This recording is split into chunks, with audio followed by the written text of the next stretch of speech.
Hello, everybody. Welcome to another episode of the Thriving Adoptees podcast. So today I'm delighted to be joined by Susannah McFarlane from Down Under. We don't have many Aussie guests on the show, so delighted to have you on the show. So I'm really looking forward to our discussion today. Thanks, Simon. Nice to be here.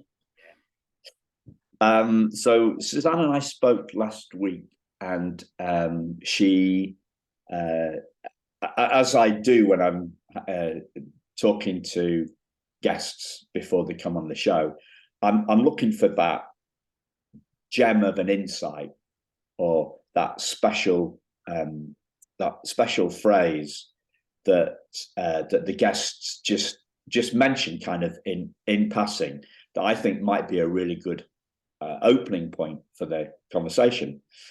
And what Susannah said was, and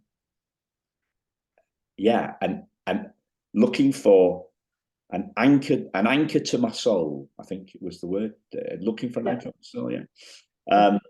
So what Susannah, like me, like you, maybe listeners, is an adoptee.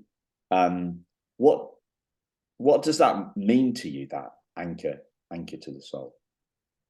Well, I think what it means is so like you, I was given up for adoption at birth, and there's this moment where you're cut adrift from you're the most primal and your first attachment. And I think until you resolve that, in whatever way that looks like, for you as an adoptee, you're anchorless. There's nothing tethering you. You're kind of walking the world. And I speak as someone who had the most loving and loved life family. But I think, where we come from and whose we are matters when it comes to working out who we are. Yeah. It's anchorless. People these are great metaphors, aren't they? Like anchorless and rudderless. And then setting out on life, and we're gonna experience some storms, some like force 10 gales, and if we're anchorless, if we're cut adrift, then we're gonna struggle with that. I'm thinking about Moby Dick. I'm thinking, which I've never read, but I've obviously maybe watched some cartoons and everything. I and heard it talked about. That's the thing, isn't it? The storm, the waves can be huge, and the storm can be super rough. But if you're anchored, the anchor holds, and you're better able to kind of. I'd love to take credit for it. It's actually Hebrews 6:19 in the Bible, an anchor for the soul. But the metaphor stands. It's like if you are tethered, then you can survive a lot of rocky water. Yeah. I came up with this. I came up with this idea early a couple of weeks ago. I was thinking of primal wound. I'm running a webinar on primal wound. I think I saw you signed up for that. So there'll be links to that in the show notes. This webinar I'm running on the 3rd of January on the primal wound. I was thinking about if we, and this is a bit of a weird thing to say, okay? So, but I'm thinking quite logically. So I think it's fine, don't you think? Yeah. I'm getting my defense in first. Is the primal wound, the physical wound, is the wound when the umbilical cord is cut? Yeah, I think that's that separation. I think you have that separation anyway, and that's why since we were born, a lot of work's been done on attachment theory, and that's why babies are put immediately to the breast to kind of reattach, once out of the womb. So in the womb, you're intimately attached. You have to come out sooner or later. It's cut, but what do doctors now know what to do? Put the baby immediately back to the mother, so that separation is kind of mitigated in some way. But of course, when you're and for many cases, indeed, my son was born not breathing, so he was put on my chest for a nanosecond before he was whisked off to intensive care, where thankfully he didn't stay long. But when you're given up at birth, you're not reattached. So that physical detachment, I think that wound becomes a soul wound. It's like that brilliant Disney Pixar film Inside Out, which I maintain is just a brilliant film. They talk about core memories, and that's a core memory, even if we don't have a conscious memory of it. Our body remembers, and it gets stored there. And so is it going to be stored there as a positive core memory or as a negative core memory? And if it's a negative core memory, I think that's when the soul wound happens. And because it's so deep and because it's so basic, and then a whole lot of life can get put over the top of it, it can be very hard to heal it. Yeah. I think, that's where, obviously, I should say I have zero qualifications besides that, work I've done myself on myself. So, it's only my experience I can speak to. Yeah. So, when you say wound to the soul, when you say soul, do you think that is the soul the essence of who we are in your world? I think so. I mean, the physical wound, we all have our belly buttons, don't we? They heal pretty well. That's fine. But where does love sit? Where does sadness sit? Where does grief sit? It doesn't sit? It does have a physical manifestation and it can create physical things, but our soul is something else, isn't it? And I'll be way out of my depth quite soon. But there's a body, soul, and spirit, I think. Yeah. Well, way out of our depth, and we're talking about anchors and sea metaphors. So yeah. It's all very, it's all very consistent in terms of the metaphor. So I'm sniffing a bit. I caught a bit of a cold off my missus last week. So, at some point, I'm going to have to ask you to do a bit of talking so I can go and get a tissue.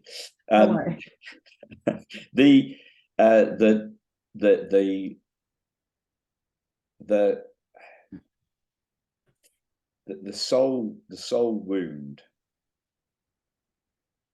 I guess sometimes I think, is soul and spirit, are they kind of are they the same or are they different? How do you see them as the same, or do you see them as different? I think I'm not very good on this. As a Christian, they'd say that you have a body, soul, and spirit. And when you kind of reconnect yourself, like if you're thinking about the cosmic reunion, if we reconnect ourselves to our Heavenly Father, then the spirit is reawakened. But I'm no theologian, but I am a believer, and I can sense that as well in in myself. But when it comes to we know there's a separation between our kind of body and our soul, I think, and our emotions, and that's what gets a real workout when you're given up for adoption, doesn't it? Yeah. So you're making a distinction between the soul and spirit. So I'm not I wouldn't define myself as a Christian. So I like you, I'm out of my depth on that. But the fact that you're seeing soul and spirit as different. Well, I think if our spirit's in the middle, it's that. Okay. And again, I hope I don't lead people astray. But and then your soul is where our emotions sit. That's where our love and our jealousy and our anger and our grief and our happiness and our joy, and that's all, and then our body, we know about our body. Yeah. But the spirit is and I think this is a Christian thing. So other people from other faiths may well see it differently, but the spirit is something that gets reignited when you are kind of born again into a faith. and then they could all work together, and you want alignment, don't you? And it's when we're out of alignment that we feel terrible in our soul and our body. And I think that's probably, coming back, the adoption wound is a massive alignment issue. We get we get totally thrown off the track that they're kind of born into, and we have to find a new track away from it. For me anyway, I think that's what it was. So do you see the primal wound as a wound to the soul then? Yeah. Do you see it as a wound to the spirit? I know, because I think the spirit is where and again, it makes me think I need to go and find out more about that. But the spirit is something that is not really for us. It's something of the divine, perhaps. So the soul is where we carry our kind of scars and trophies of our life's journey, if you like, whereas the spirit is something where we reconnect to something bigger than us. So it's kind of it can be hidden, but it's kind of untrammeled by life's, kind of the horrors and joys of life. Yeah. That may or may not make sense. Yeah, well, it does. I'm just thinking, so I when we say working on ourselves, you said working on ourselves earlier on. Yeah. I don't see us working the self that we're working on. Are we working on our personality? We're working on our behaviors. We're working on our thoughts. We're working on our feelings. We're working on our soul. Yeah. We're not working on our spirit, are we? But I think we might touch that. I mean, I think our thought life is probably the most important thing that we can work on, because it's, from everything comes from the heart, doesn't it? Or the heart and the kind of the mind. So I think we're looking at our thought life and our feelings and interrogating them, aren't they? Trying to go, rather than just go, oh, I feel terrible, or why do I feel terrible, or why do I feel great, and what factors come into to play on that. I mean, I'm 57. I didn't really give my adoption much truck till I was about 50. I kind of like you, I was given up. I always knew I was adopted. I adored my life family. And my mum in particular did a beautiful job at healing that primal wound. But I didn't look anything like the family I was, that I was spending my life with. And there were, every now and then I would wonder where I came from. But in those days, of course, there was not an option, or you were never going to find out. The adoption laws were such that everything was sealed. So, and I had spent quite a lot of time in therapy as a little girl, because there was a wound that needed to be fixed. And the therapy then had to be based on the fact that I would never find out anything about where I came from, because they didn't have a crystal ball. They didn't realize the adoption laws would change. So it was all about attaching me to my life family, and they did a really good job, such a good job that when the laws changed in 1980s here, and my birth mother contacted me, I said no thank you, because there was no way that I could risk the mother who left for the mother who stayed. Or I wasn't going to risk the mother who stayed for the mother who left. So, what have you learned that's helped you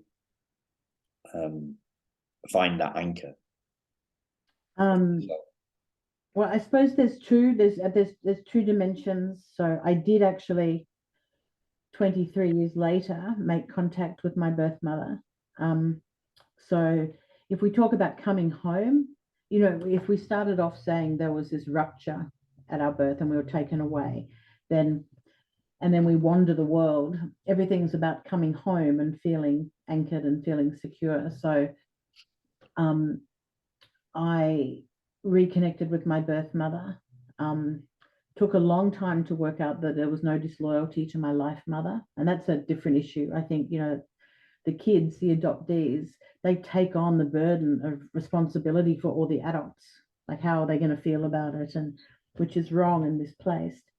But in coming back to reuniting with my birth mother, I found out where I came from and why I have the things I have or do some of the things I do. So that was important. That was a kind of grounding.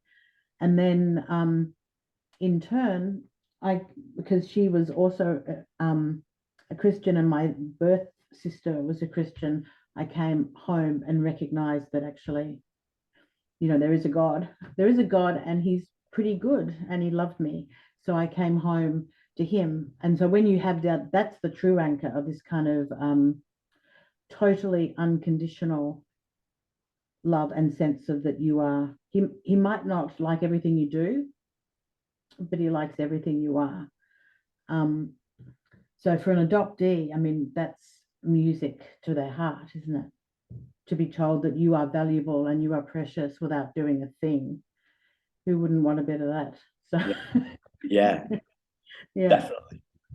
And it takes all the burden off. I feel like I'm evangelizing. Not meaning to at all.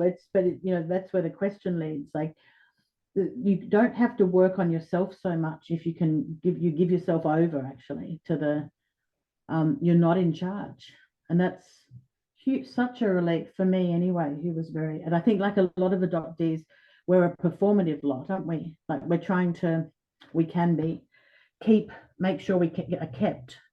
Certainly, that was my experience, that I would try to be the good girl. So I would be kept, wouldn't be left again. Yeah.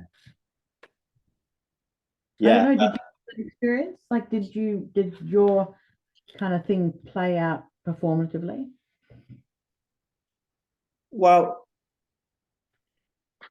if I say this quite a lot on the show and during the conversations, I think our brains are so clever that they can make they're connection making machines, Mm-hmm. and I feel that a belief is kind of is a connection between two things. So if we say, this is adoption related, then it becomes adoption related. And and as we were talking before we recorded it, where I've seen my own growth is when I have wiggled a belief. So a coach will, or a therapist, I guess, will wiggle a belief. Yeah. Like we're wiggling like wiggling a tooth, wiggling a baby tooth before it comes out, and then it's gone, right? So you got to wiggle it before you remove it.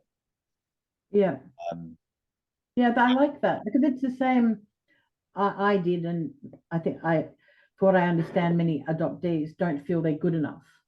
Like that's just this sense that they carry forward. That's what is like almost a physical outworking of that wound. And so when you begin to work on that, you have to challenge it, don't you? And go, well, really, are you? Who says you're not good enough?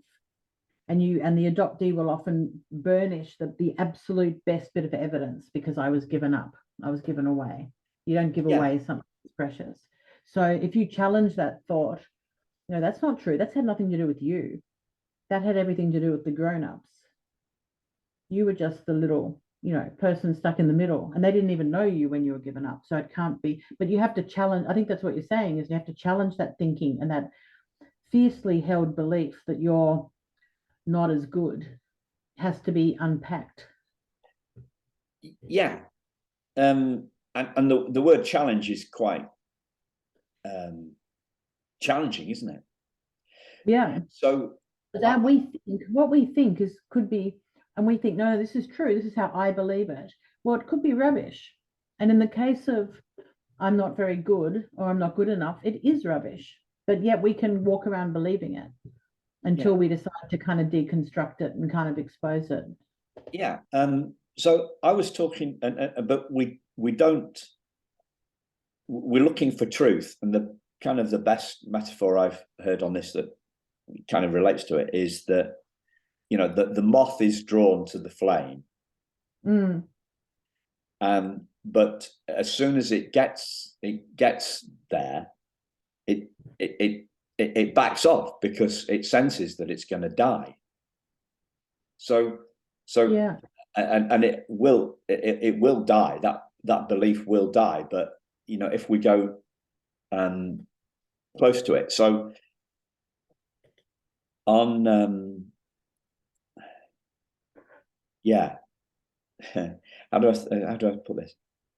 So I was talking to a fellow adoptee on Thursday, a fellow Aussie actually, and he was saying, I was saying, look, the Thriving Adoptees podcast we're at 32,000 downloads, and there are other adoption podcasts, adoptee podcasts with far more, right? Far more downloads. And he said, well, those podcasts validate stories.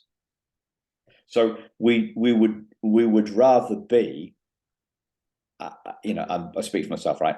I would rather be in my comfort zone. Yeah. I would rather be, and most of us would rather be in our comfort zone. So challenge is challenging. Yeah. Challenge is challenging. So we don't go near the challenge. We kind of, but that's what keeps us stuck in the story. Yes. And believing it. So, you're right. The way you use the word story, it is a story. It's a script that we tell ourselves, but we believe it to be our reality. So until we come out of it, so I write children's books, and so the story is a construction, and so are the stories we say about ourselves. So we have the ability to edit our stories, not to take them as a given, but we do, particularly if we've grown up with them our whole lives. We go, no, this is me. This is how I am. And you go, no, it's not. But I think you're right. It's hard. But I mean, it's hard, but with it comes a huge possibility of liberation, doesn't it? Yeah, and there's a couple of phases. So you write storybooks, so you write fiction, yeah. Okay. So the first phase is realizing that the voice in our head is a work of fiction. It's a work of fiction. What's the point in encouraging people to regurgitate what is a work of fiction? So I spent 5 days on a retreat with the fabulous, I name checked them a lot, Richard Wilkins, Elizabeth Ivory, the Ministry of Inspiration, right?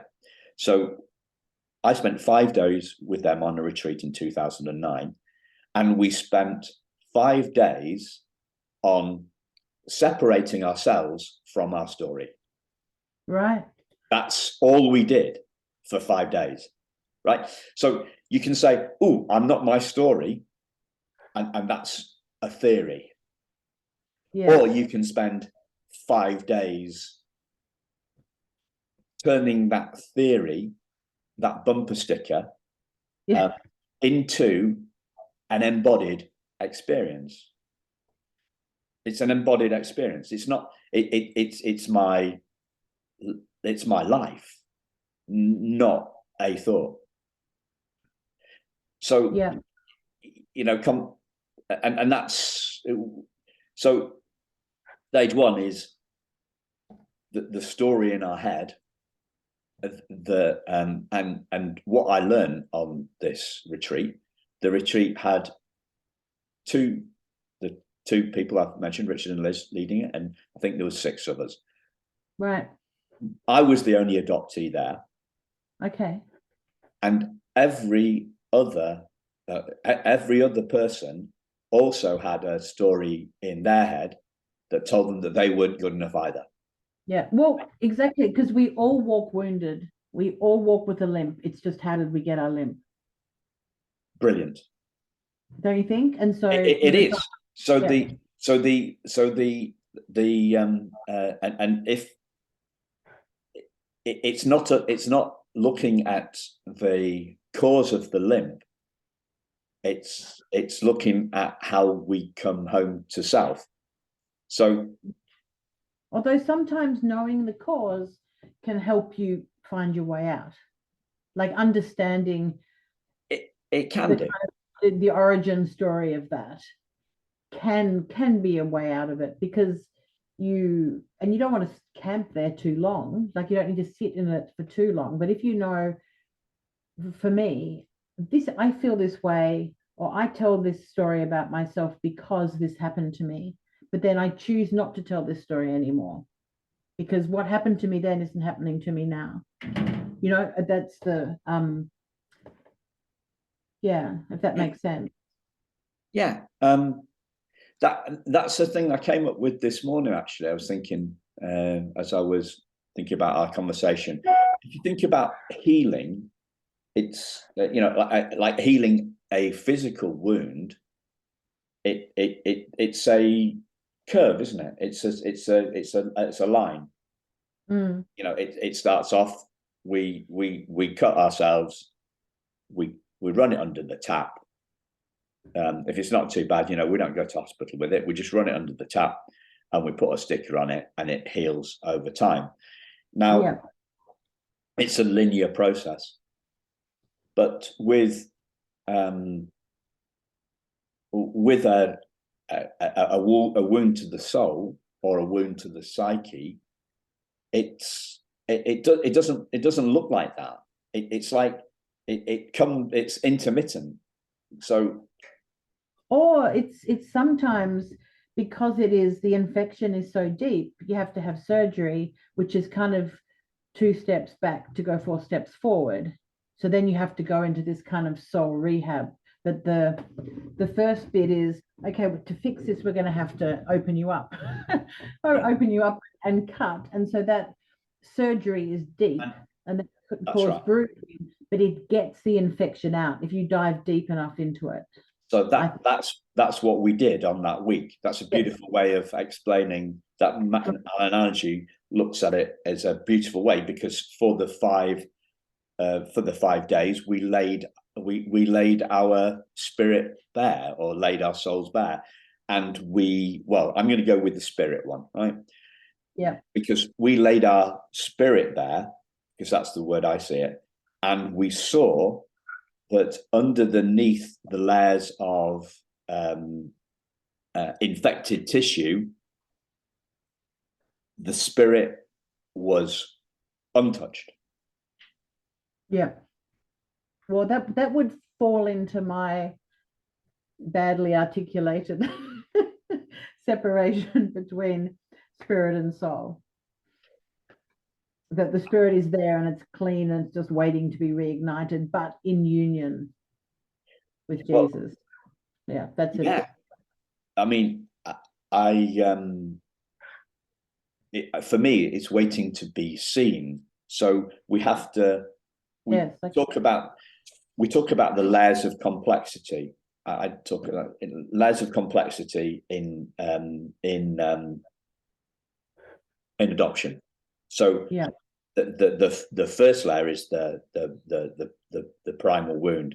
The second layer is, for kids that perhaps been in an orphanage or in foster care and not had enough attention and attachment, and then you might have an extra layer of that they've been adopted. They're black and they've been adopted by white parents, and then they've got that transracial piece. And but then you might also have a different layer of connection where you're a white kid from Russia adopted by white American parents or white British parents, and you've got a cultural complexity. And then you've got the other trauma that some trauma that may happen as a kid or as a teen, and because you are bullied, assaulted, your adoptive parent beats you, like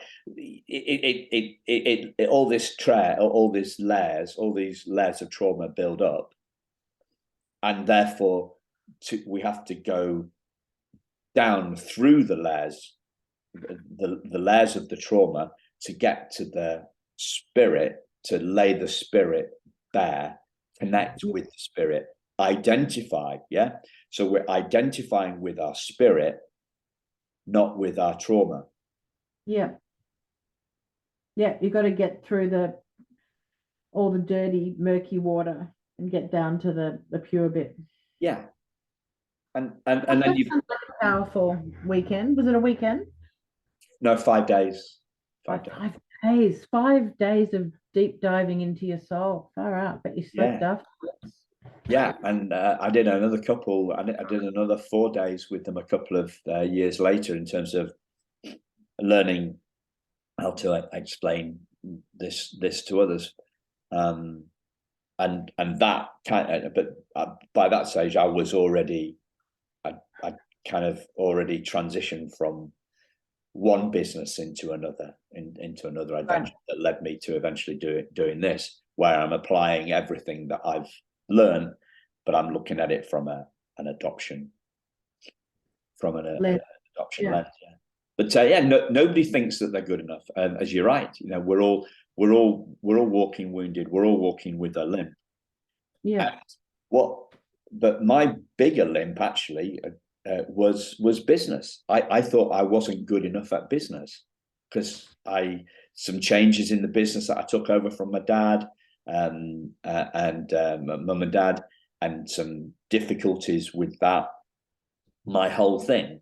Now, a therapist or a shrink would say, "Oh, okay, well, not good at business is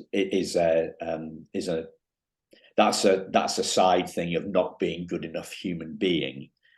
Well, because you adopted that, project it through the business lens. And who knows? It sounds really plausible. This is a theme I'm mentioning a lot. Sorry if you've heard this before, listeners, but like when I watch a lot of cop shows and dramas, legal dramas and things like that, and when I watch, it's the case for the prosecution, then it's the case for the defense, and they're both really intelligent, plausible lawyers, and so are shrinks. They can make anything stick with anything, and then the belief, the belief snowballs. We feel more adrift. We feel less grounded. We feel more complicated, and like, well, which way do I go? And that's why you talked earlier on about our thoughts. Well, trying to. Oh, I haven't used this before. I came up with it a couple of weeks ago. Did you ever hear of a king called King Canute? Have you heard of him? Yeah. So this was the guy who tried to hold back the waves. Hold back the waves. So this is a guy in like the 11th century or something, a British king, something, and he's there was a picture of him in my history exercise book when I was about 10, and badly drawn, of this king in a throne, trying with his hand stretched out, trying to hold back the waves. And that's what, we as soon as we get into any sort of self-development stuff, we pick up this idea that our feelings come from our thoughts, and then we all go to this place. Well, not we all. I went to this place. Okay, well, I'll try and change my thoughts. And it's like King Canute. You've got absolutely no chance. So, but the teacher's telling you've got no chance of what changing your thoughts. You've got no chance of holding them back. You've got no chance of changing the thoughts, not on an ongoing basis. Well, not for me anyway. I think I disagree with you, Simon. Okay, go for it. I think changing our thoughts is exactly what we can do, and that's where. So in meditation, when you detach, you observe your thoughts and you see them as they're not you. You're having them, but they're not you. You don't have to attach to them. You can, I think in Buddhist meditation, I was very bad Buddhist for a while. It's like you're imagining sitting on a rock in the middle of a stream and you're watching your thoughts come and go, and the whole process is designed to see, oh yep, that's my thought, oh I'm feeling this, I'm feeling that, but you don't attach to it. And so the detachment from it allows you to decide which thought you are going to attach to and which you're not. And I mean, I think healing comes from that very thing of changing our thought life, changing our thoughts by examining them and detaching from them and kind of processing them. So I think I think that's how we heal. I think we heal when our thoughts change, but I don't think we necessarily change them ourselves. But then how do they change? They change for me, just my personal experience is they change with as my view of them changes, as my view of who I am changes. So you kind of alluded, you said this. I think the answer is, when I say changing thoughts, I'm talking about I mustn't feel this way, that not working. I see the thoughts changing as I go upstream of them. Yes. Yeah. So it maybe we don't disagree. We're just phrasing it differently. Yeah, I think the central thought that all human beings have is that they're not good enough. But I don't think we start that way. I have we don't have thoughts when we start, do we? We don't have concepts. No, but not. And I don't think everyone thinks that. I have a goddaughter who is now 22, and gorgeously a sense of self. In fact, one time her mum, who's a good friend of mine, said, "Oh, don't be, oh, you're such an idiot," like she tipped something, and my goddaughter said, "I am not an idiot," and she just knew. She did not walk with that limp. I mean, maybe other stuff was going on, but she knew that she was valued, that she was precious, and she walked out and she just did stuff. So I don't think everyone walks a little wounded, but not everyone thinks they're not good enough. Some people think they're fantastic, which is great, which is, all power to them. But yeah, I think, and that came as talk about realizing that our thoughts don't have to be our thoughts. When you see someone else going, "Oh, actually, you think you're terrific," and not in an arrogant way, not in a kind of superior way, I'm better than someone else, but just no, I have value. I can hold the space in the room. I have a right to be here. I have something to share, and and it's not against anyone else or over anyone else. It's that sense of I belong, I have a value, I'm here. And some people, do have that, which is something else. Life will clip them over the ear with something else, maybe. But in the meantime, they have that. Yeah. So I think every one of us has infinite value. Yeah. Yeah, for sure. We just don't see it all the time, or it's veiled. And nor do we see it in others either. We can. Yeah, well, but we can't see in others what we can't see in ourselves, can we? I talk about the agony of feeling not enough, the relief of sufficiency, the relief of sufficiency. Oh, that's a good phrase. Is that yours? Sorry? I like that, the relief of sufficiency. The relief of sufficiency. And this struck me, probably it's, how long ago was this? Maybe 3 years ago. 3 years ago, but around this time, actually, I was on a weekend for entrepreneurs, and it was a mixture of kind of, mindset-y kind of stuff and strategies. But and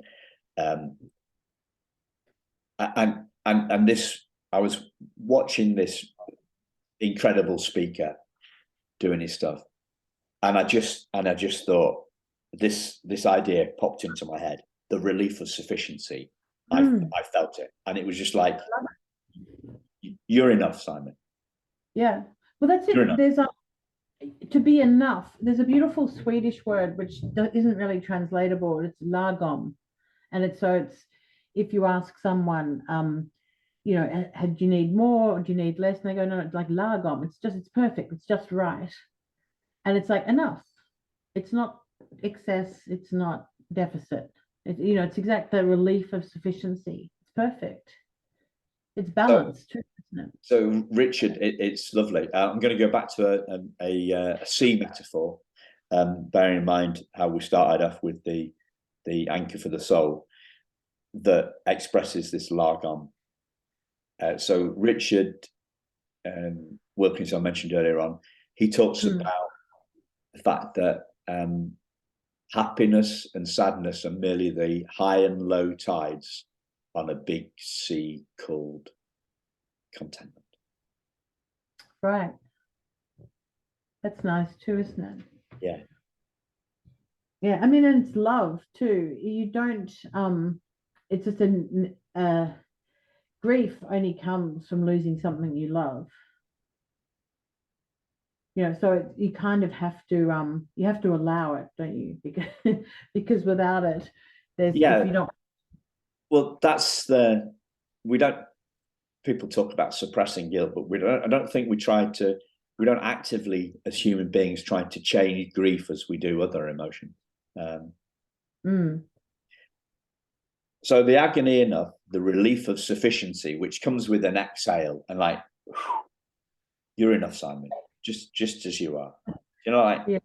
Wow, peace, contentment. That's all we're looking for, really. And then the icing on the cake is the bliss of infinity. Say that again. The bliss of infinity. The bliss of infinity. The bliss of seeing our infinite value. Yeah. Also nice.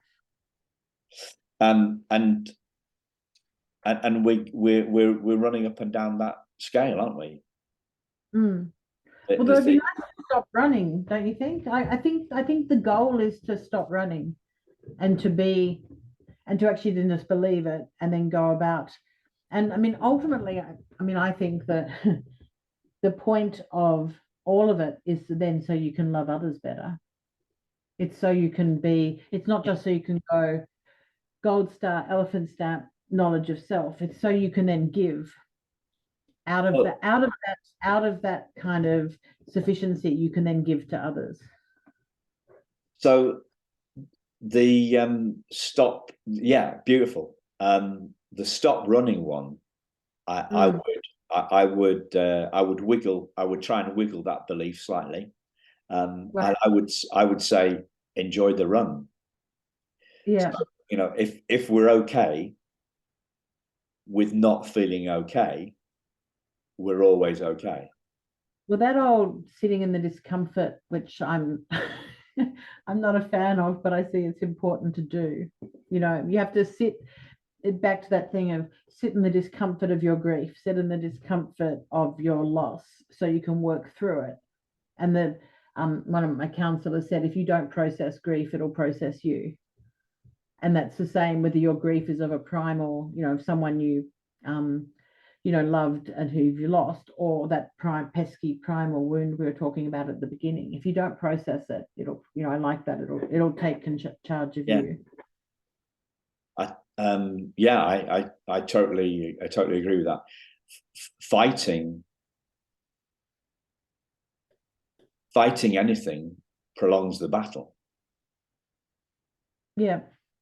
So if we're at peace, so this is where the insight stuff happens. So goes back to something that happened to me 2 years. No, so 2011, I sold out of my publishing business, and I went into a new venture. 18 months later, I pulled the plug on the new venture because I felt it was going to fail. I felt it had failed, right? And the failure that I had feared for 20, 30 years in business didn't overwhelm me. So it was an insight. All right, okay, I've tried that. I put my heart and soul into it for 18 months. I don't think this is going to work. I'm gonna write it off. I'm gonna stop it. And I basically I had a belief that failure would be really, really painful. When I felt I was failing, that had been really painful. When this came along and I actually thought I have failed, it wasn't painful. I just thought, oh, I thought that failure was going to be a fate worse than death. And in the moment, I had the insight that my belief was wrong. I didn't look at myself in a mirror and do affirmations saying, Simon, you are not your business. Yeah. You are not a failure. Sorry? That might have been helpful too. Yeah, I tried the affirmation stuff. It wasn't for me. Like you mentioned meditation. I've tried a bit of that. And that really didn't work for me. Chacun a son goût, do they say? Each to their own. What works for us. What works for us works for us, isn't it? What works for me is insights. Is like wiggling that belief. Yeah, I mean, I think with the affirmations, they're not kind of mindless statements that are disconnected from those insights. The affirmations come at the end of the. Okay. For me, anyway. So the affirmation that I am worthy of love comes from at the end of a journey of realizing, kind of unpacking how you think. For me, otherwise they're just kind of, pardon the pun, motherhood statements that are not connected to anything important. You have to actually, it's part of that changing your mind. There's the renewal of your mind by putting new thoughts and cleaning, like spring cleaning your mind. And the affirmations are part of that. They're not just, plucked from. Yeah. So I think, anyway. Yeah. And the reason that we're exploring this so deeply, listeners, is because I think that insights, when we see the world differently, the world changes. So that's why we're going deep, because we're trying to wiggle some we're trying to wiggle some baby teeth. We're trying to explore. I was thinking of a Tom Sawyer. Who was the guy that wrote Tom Sawyer? Mark Twain. Mark Twain. Mark Twain quote something like, education is a process of unlearning. Okay. Yeah. Education. So for me, the event that I'm running on the 3rd of January is unlearning the primal wound. Well, you can't do that in an hour, but you can wiggle. You may be able to wiggle the tooth a little bit. Yeah. Maybe not necessarily remove it. You maybe to wiggle the belief a little bit. But it's a journey, isn't it? You can't, and sometimes, if you're having a big root canal work, you don't do it all in one sitting. Good point. Good point. And insights happen, like it's not once and done. No, exactly. So a mentor of mine talks about this like it's falling down. It's like it's a 20-story building, and each story has got 2 sets of stairs of 10 stairs.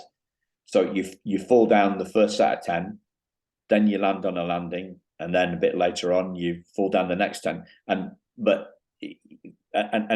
that is the journey. The journey to self is a never-ending journey.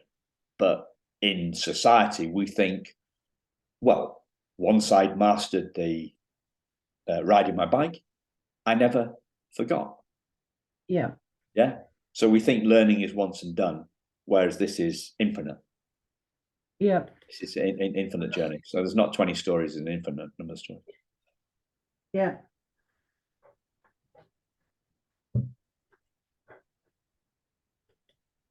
What's the question? I'm conscious of time. What's the question I've not asked, Susannah? Oh, there's lots, aren't there? I don't think there's Does anything pop into your mind? Too many. I mean, there's so many different issues, aren't there? Like, and it depends where, as an adoptee, what your reunion experience has been or hasn't been, and how you resolve. What does for that journey back to self, what does it look like, and how much do you do by yourself? How much do you do with other people? I don't know. There's too big a question. Okay. So I think the one thing that comes to my mind on that is that find yourself a guide along the journey, listeners. Like, and make sure that guide. Like, there's quite a few people out there in adoption land who don't believe that healing is possible. Right. They would not be my choice of guides. No, they'd be a terrible choice of guides, because why would you be going? Like, what would be the and healing? I mean, healing is always possible. Nothing, Yeah. So here's something I came up with a couple of weeks ago. So the idea the idea of healing is based on the premise that we're wounded. So what if we're not wounded? Okay, I think, didn't we cover that off? Everyone walks wounded. Maybe a different word. And okay, I think so okay, let me try and answer that in my way, just a logic way, because I'd love to hear what you take on this. So, the soul might be wounded, but the spirit isn't. Yeah. So I have felt wounded, but my spirit is unwoundable. So the soul needs to go on a journey. Yeah. And find the unwoundable spirit. Yeah. And I mean, and I would say, as a Christian, that where you find your resting place is in a God who is not only exists, but is good and who loves you. That, for me, that's the ultimate anchor for the soul, is when you come home to when you realize whose you are. So regardless of your earthly patterns, whatever the quest takes you home to Jesus and to God. And that's my faith position, but it's also it's where I think my healing has come from. There was quite a lot of healing that was done on the other side of faith. But man, it gets accelerated if you let Jesus do it. He's so much more efficient. Yeah. So, you found the harbour, the ultimate anchor. Boats use anchors on out of the port, out of harbour, but and I have to they say, also use them. I didn't want to find it when so I met my birth mother and I was forming a relationship with her, and she was becoming important to me, and I found out that she was a full-on Christian, and I thought, oh, this is terrible. We'll have to call the whole thing off. This is not going to work. So I set out to prove that she was wrong and that God didn't exist. And once that happened, we could go back to having, whatever this relationship was going to be. And, as it happened, I was the one that was wrong. And he did, and he does. So yeah. Anyway. That's the ultimate cosmic spiritual homecoming, and there's a beautiful line in Revelation where he wipes away every tear. I mean, that's almost inconceivable to think in the mess that is this world at the moment, with so much war, so much everything, and people doing terrible things to everything and everyone. The idea that every tear could be wiped away and all things could be made new. It's well worth diving down that rabbit hole, I think. Yeah. That sounds to me that was the ultimate truth, the ultimate tooth, the ultimate extraction. Yeah. yeah, for sure. Wow. Thank you, Susannah. It's been a treat, and as always, listeners, check out the show notes for links to the guests' books, website, and their social. Susannah's got a great book, as well as the children's book that she writes. She's also done a memoir too. I'd encourage you to check that out. Thank you very much, Susannah, and thank you, listeners. Thanks, Simon.